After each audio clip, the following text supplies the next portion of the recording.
Good day, class. We're going to be looking at bleeding today, and there's an acronym that we talked about previously it has the letters SAMPLE, and what that entails is sample.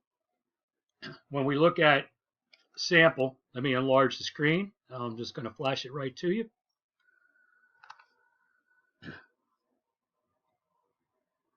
As you can see, the S, signs and symptoms, A for allergies, M for medications, P for pertinent medical information, last food or drink, L, and the E, events leading up to the incident. This is when you interview the person or bystanders in a situation where you want to know what happened. Let me reduce myself. Okay. And we're going to start with one. And this is going to be a person that will give you the scene. Here we go. There are two types of wounds you may encounter as a first aid responder: open wounds and closed wounds. Simply put, open wounds have broken the skin and closed wounds have not. For small closed wounds, apply a cold pack made from a water and ice mixture in a sealed plastic bag to control swelling and pain. Make sure to not apply cold directly to the skin, and don't use anything freezing cold. Do this for 20 minutes or as tolerated. There are four main types of open wounds: abrasions, lacerations, avulsions, and punctures. Abrasions are caused by something rubbing roughly against the skin. They're more commonly known as scrapes, rug burns, or road rash. Lacerations, otherwise known as a cut in the skin, are commonly caused by a sharp object such as a knife. Lacerations are not always painful because damaged nerves can't send pain signals to the brain. Avulsions are when part of the skin is torn away. This type of injury can cause significant bleeding. Puncture wounds are caused by a sharp object piercing the skin. Puncture wounds do not bleed much externally, but an object that goes into the soft tissues, such as a nail, can carry germs deep into the body and can also cause significant internal bleeding. Some wounds may require stitches. When it comes to deciding on stitches, a good rule is, if you have to ask yourself whether it needs stitches, it generally does. Certain types of open wounds need special attention or care. One example that you may come across often is a nose injury. Nose injuries are usually caused by a blow from a blunt object and often result in a nosebleed. High blood pressure or changes in altitude can also cause nosebleeds. To control bleeding from a nosebleed, have the injured or ill person sit slightly forward to stop blood from potentially running down the back of the throat into the stomach or airway. Then pinch the nostrils together. Make sure you're not pinching near the eyes. If a nosebleed doesn't stop after 10 to 15 minutes, help the person get to a healthcare professional or call 911 immediately. Here are some tools you'll be using in this mission. This is a dressing. You use this to apply pressure to a wound in order to stop the bleeding. And this is a bandage. Once the bleeding stops, you will wrap the wound with a bandage to hold the dressing in place. And remember, you should always call 911 in an emergency when bleeding is severe. Okay, so we are going to go through a scene where an individual has an injury, and we'll go through the process. If you look at the brief summary, two major types of wounds, open and closed. Of course, the four types: abrasions, lacerations, avulsions, and punctures. And here we go. Let's go through the mission. And you can see David, this is David, has slipped and cut his leg in a factory. He's bleeding badly. His co-worker is right here, Arnold. And you have just walked into the area. So you're in this scene. Here we go. David's leg is bleeding. Time to act. For more minor controllable wounds like this, you'll want to control the bleeding immediately after checking the scene and obtaining consent. If this wound was a major open wound, the bleeding was uncontrollable or severe and life-threatening, you should call 911 and continue to provide care until EMS arrives at the scene.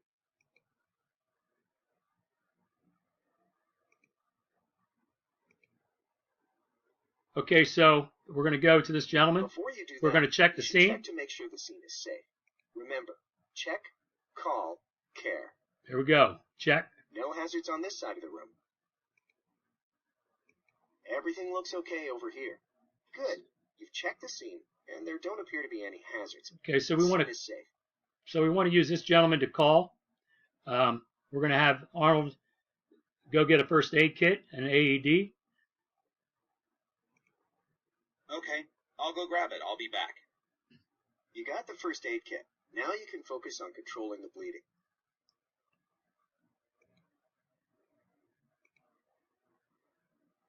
What should you say to obtain consent? Okay, one thing you want to do here again is explain your level. Tell them, hey, I had basic first aid from Thaddeus Stevens College. We went through this process and willing to help. Yeah. Help me, would you? Nice work. You've obtained consent. Now, you should control the bleeding. Okay, so we want to, at this point in time, there's no bone sticking out, not a compound, complex fracture. Anything that we know we need to immobilize, so we will apply dressing and pressure on the wound. Nice If you don't job. have gloves, Now you can the interview barrier David to between, learn more make sure about you his signs and intensify it. symptoms. So we did.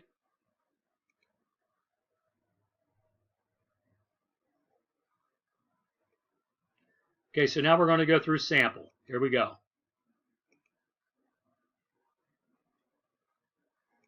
My leg hurts and it's bleeding. Symptoms, what happened? Okay, the A, allergies. No, just allergic to hurting myself, I guess. Okay, so the M and sample, medication. No, no medication. Okay, so we know when we have the pertinent medical history. No, Last food or drink is the L. some kind of omelet for breakfast. I don't remember. I don't think that made him fall down. And what led to the I injury? slipped in something over there and cut my leg on the rack. I feel okay. Nice job. You've gained enough information. It looks like the bleeding has stopped. Now you can apply a roller bandage. So the pressure. So we want to wrap the dressing in a roller bandage. Before securing the bandage, check below the injured area for feeling, warmth, and color. Okay. Everything looks good. So now, go ahead and wrap the wound.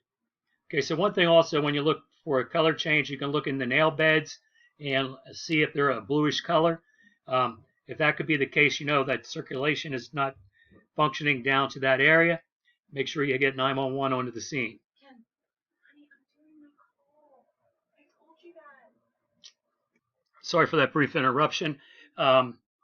So let's go back to where we are right now. So we first secure it, put the bandage on, and we'll go right here to show you. Okay, so now we want to put the gauze on. Nice work. Notice how the bandage extends beyond the wounded area, about an inch in either direction.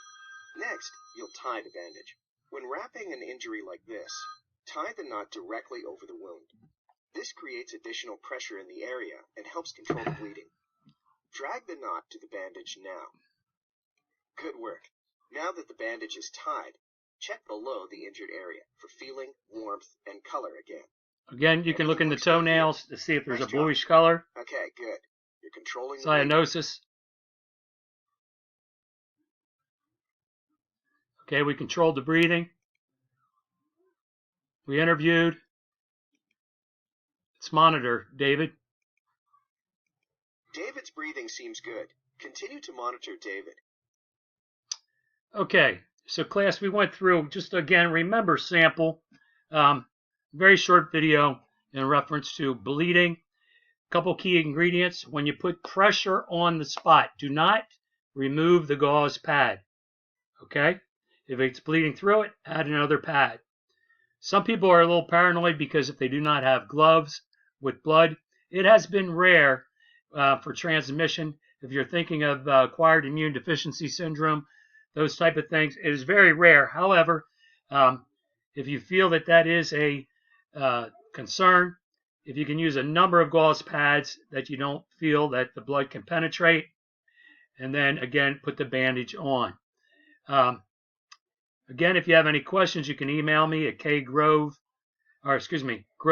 at college.edu. And I wish you well. You'll have a quiz that follows this video. I'd like you to watch it at least twice and then prepare for the quiz. Sample could be a question that would be on that quiz. Again, have a great day.